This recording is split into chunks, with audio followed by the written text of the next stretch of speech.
사도행전 25장 역시 한 장 전체 다 보는데 1절부터 27절까지 같이 봅니다.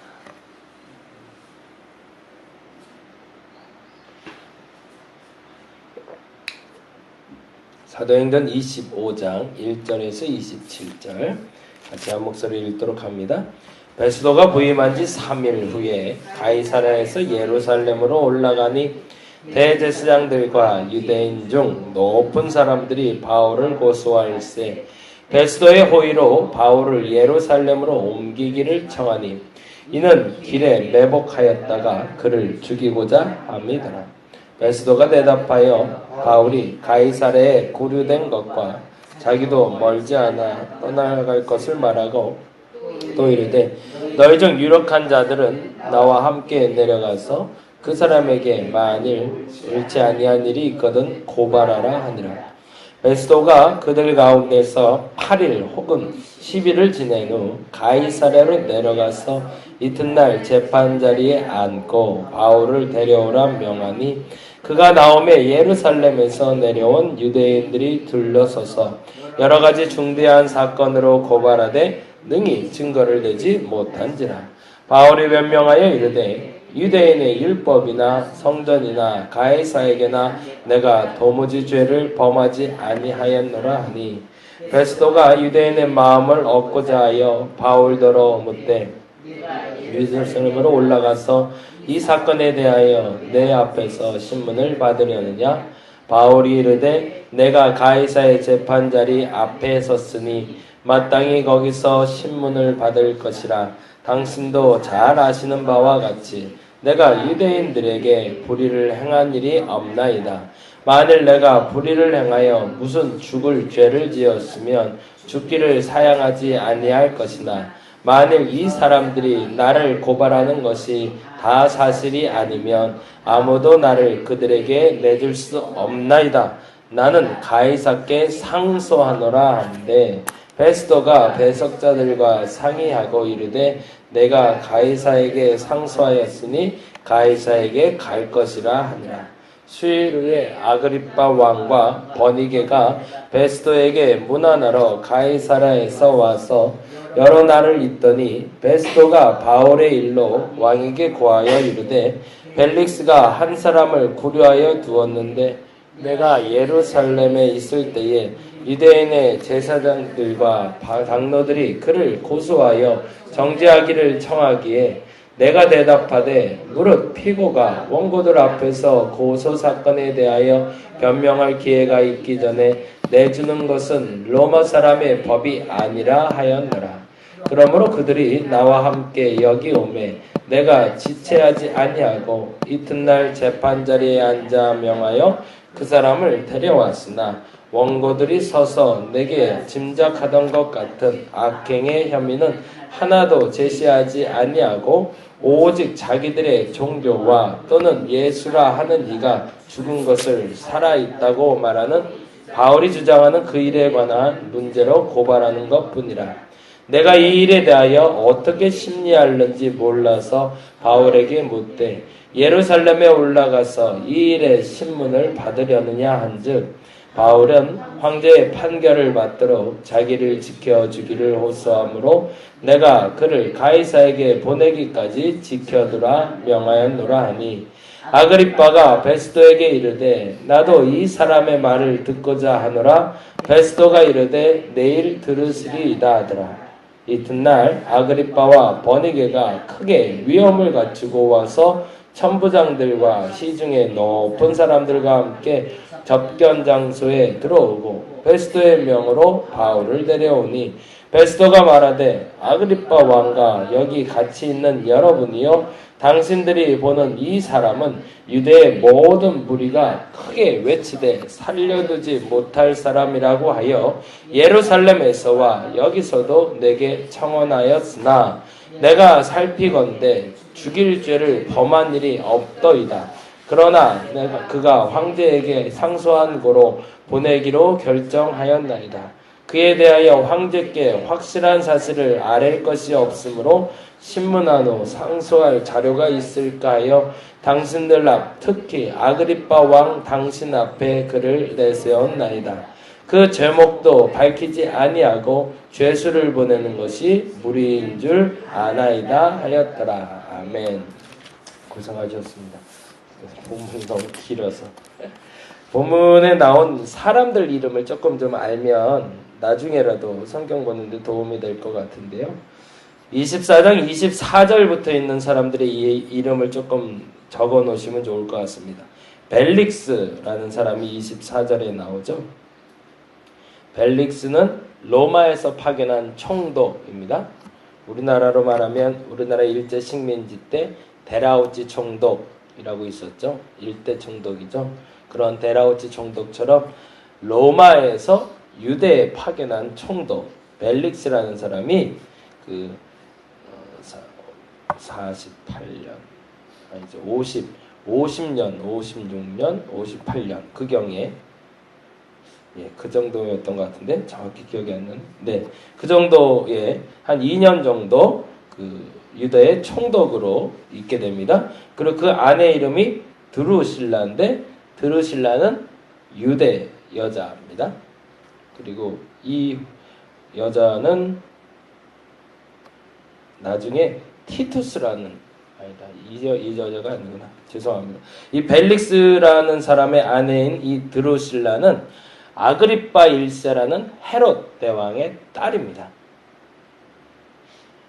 그러니까 유다 총독의 딸인 거죠. 유다 황제라고 여기 왕이라고 기록된 아그리빠 1세의 딸이 드루실라입니다. 그리고 그 셋째 딸이 돼요.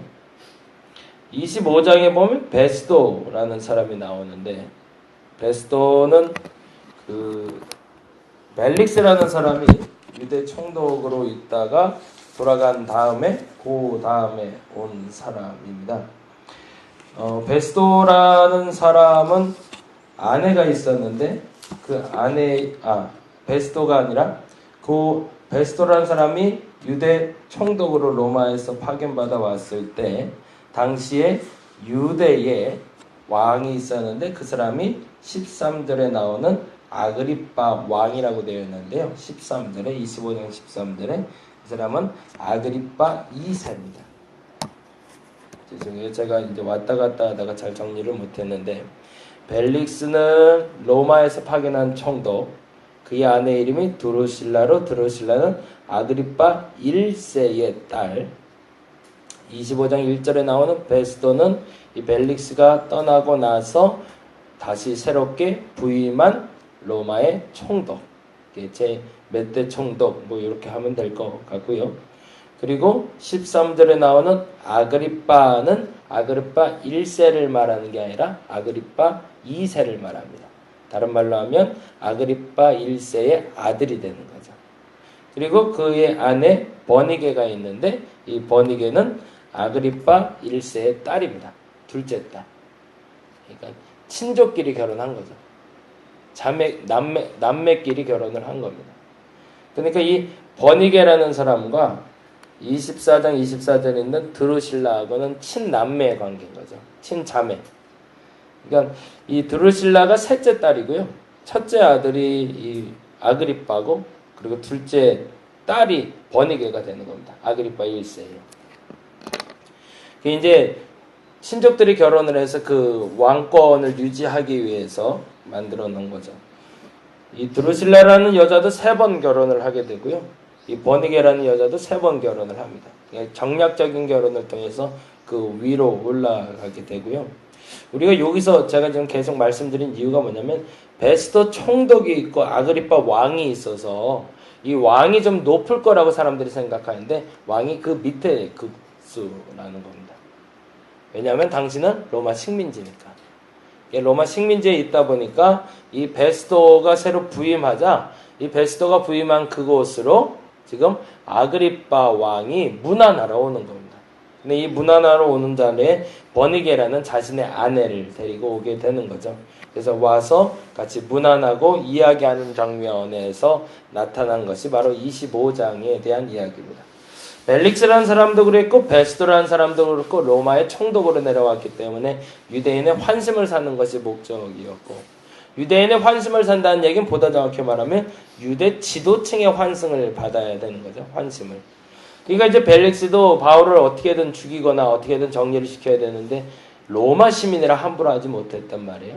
근데 베스도는 그걸 알지 못하고 일단은 바울이라는 사람이 있는 것을 얘기를 들었는데 이거는 치워야 될 쓰레기로 봤던 겁니다. 내가 오기 전에 있었던 잔재니까 이건 정리해야 될 물건 정도로 보고 이 바울을 빨리 치우고 싶은데 문제는 예루살렘으로 데려가면 세상 쉬운 일인데 이 바울이 가지 않는다고 한단 말이죠. 그 본문에 대한 이야기가 이렇게 나오고 있습니다. 2절 3절 볼까요? 25장 2절과 3절 같이 한번 읽어보겠습니다. 대제사장들과 유대인 중 높은 사람들이 바울을 고소할세 베스도의 호의로 바울을 예루살렘으로 옮기기를 정하니 이는 길에 매복하였다가 그를 죽이고자 함이라. 유대의 대제사장과 높은 사람들이라고 나온 거 보니까 이들의 환심을 사야 되는데 이들이 요청하기를 바울을 예루살렘으로 옮겨달라라고 요청했단 말이죠. 그럼 베스도는 이 말을 따라줘야지 당연한 거죠. 왜냐하면 이들의 환심을 사야 되니까. 근데 그렇게 해서 바울에게는 다음과 같이 이야기합니다. 9절 말씀 볼까요? 9절 말씀. 9절 10절 읽겠습니다. 시작. 베스도가 유대인의 마음을 얻고자, 여기서 유대인의 마음은 아까 말한 대제사장과 유대인 중 높은 사람들이죠. 베스도가 유대인의 마음을 얻고자 하여 바울더러 묻되 내가 예루살렘으로 올라가서 이 사건에 대해서 내 앞에서 신문 받으렸냐? 마치 배려하듯이 얘기하는 거죠. 내가 지금은 여기 있지만 네가 예루살렘에 가면 내가 거기 가서 너를 신문해 줄게. 굳이 여기까지 있어서 네가 고생을 하려고 그러냐? 예루살렘으로 같이 갈래? 하면서 배려하듯이 얘기를 합니다. 그러자 10절에 이렇게 얘기하죠. 읽어봅니다. 바울이 이르되 내가 가이사 재판자리 앞에 섰으니 마땅히 거기서 신문 받을 것이라 당신도 잘 아시는 바와 같이 내가 유대인들에게 불의를 행한 일이 없나이다 라고 이야기하고 있습니다. 이 말이 이 베스도에겐 참 난처한 얘기인 거죠. 이게 두 가지를 표현하고 있는 건데 첫째는요. 나는 죄가 없는데 갇혔다 라는 것을 이야기하는 거고요.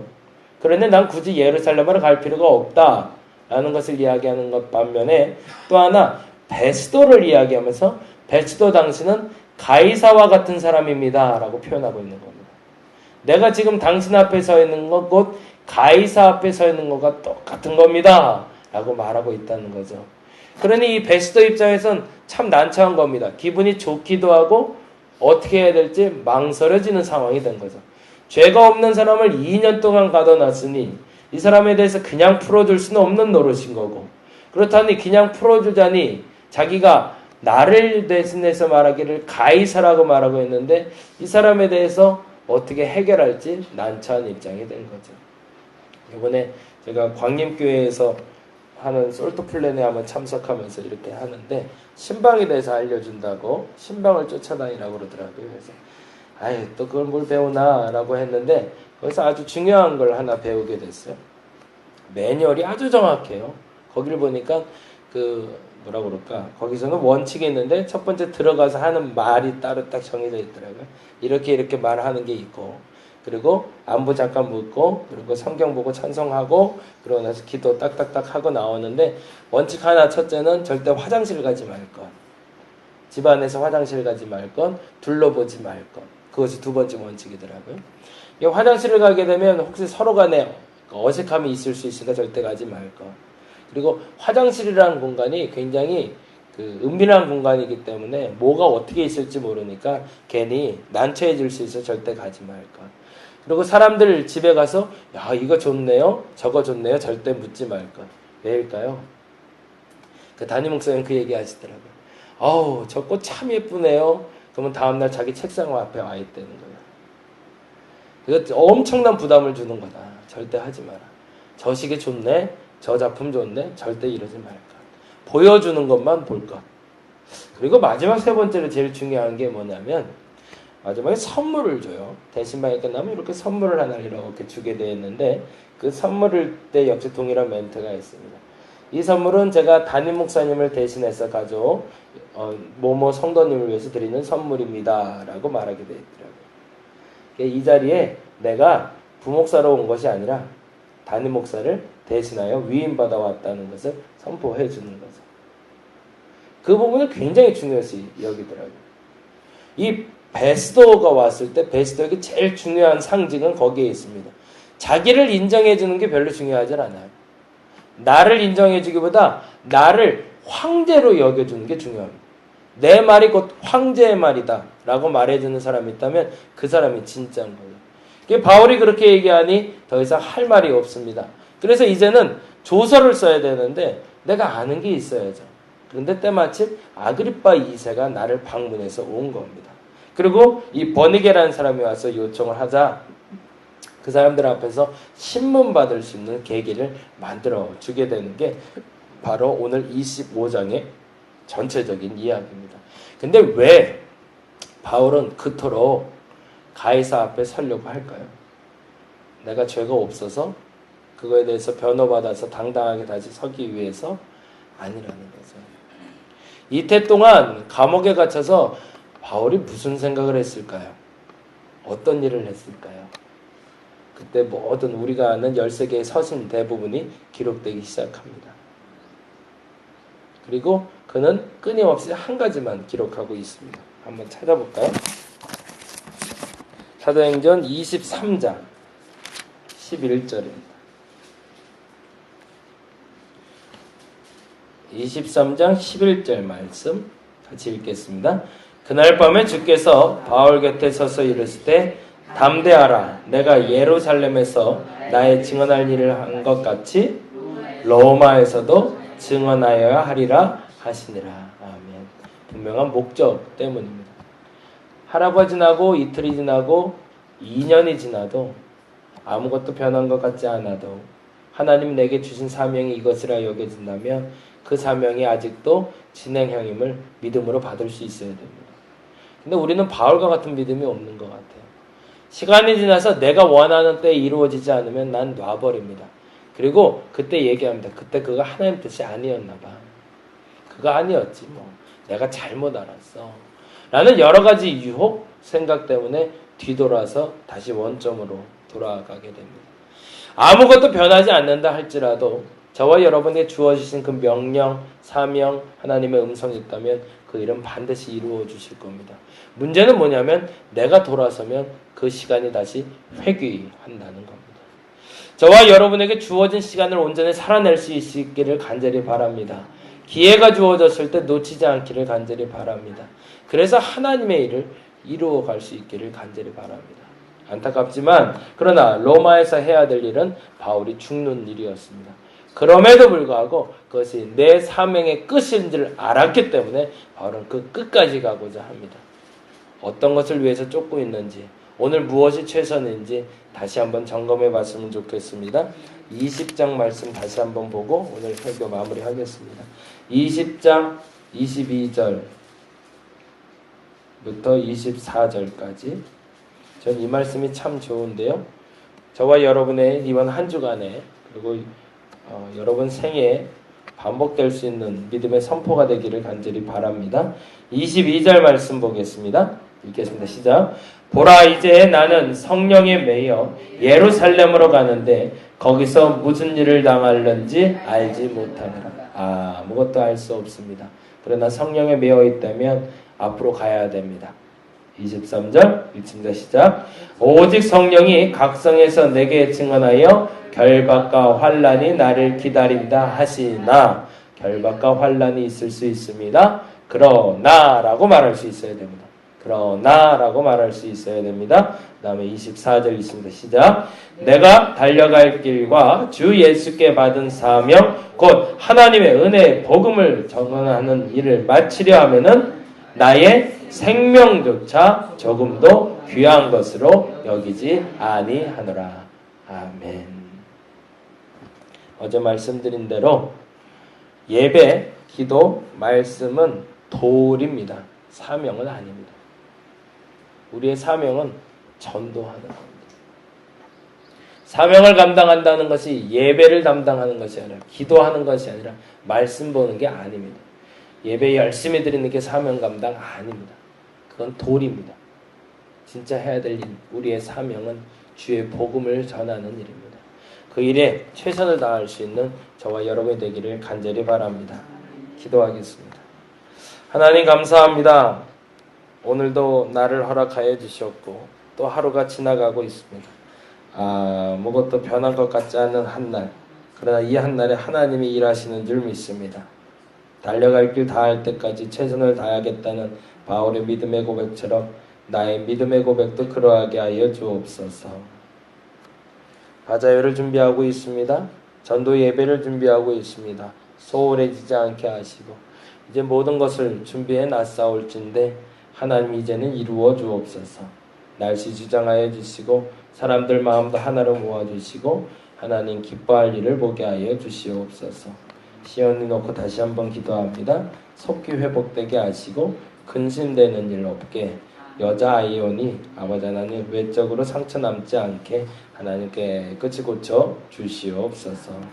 감사합니다. 고마우신 예수 그리스도의 이름으로 기도드렸습니다. 다 같이 기도하고 돌아가도록 하겠습니다.